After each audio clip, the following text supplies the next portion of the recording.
যদি আমার মতো মৌলবী এই 5ই আগস্টের যুদ্ধ অবতীর্ণ না হইতাম, তা বলেন তো আলেমদের অবস্থা কি হইতো বলেন তো?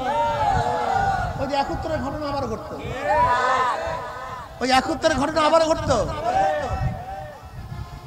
আবার কয় বছর এই অপবাদের মধ্যে থাকতেন আল্লাহই ভালো জানেন, আল্লাহই ভালো জানেন।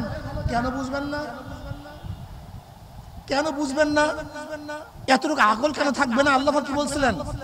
আফালা তাতাফাক্কারুন আফালা তাকিলুন আফালা তুবসিরুন ইয়া উলিল আলবাব ইয়া উলিল আবসার। তোরা কি চিন্তা করছ না? তোরা কি দেখছ না? তোদেরকে জ্ঞান নাই, তোদেরকে মেধা নাই? আসলে আমাদের অবস্থা কি আমি জানি না। নবী আলাইহিস সালাতু ওয়াস সালাম দুনিয়াতে আসছেন সমাজকে পরিবর্তন করার জন্য। আমার নবী সমাজটা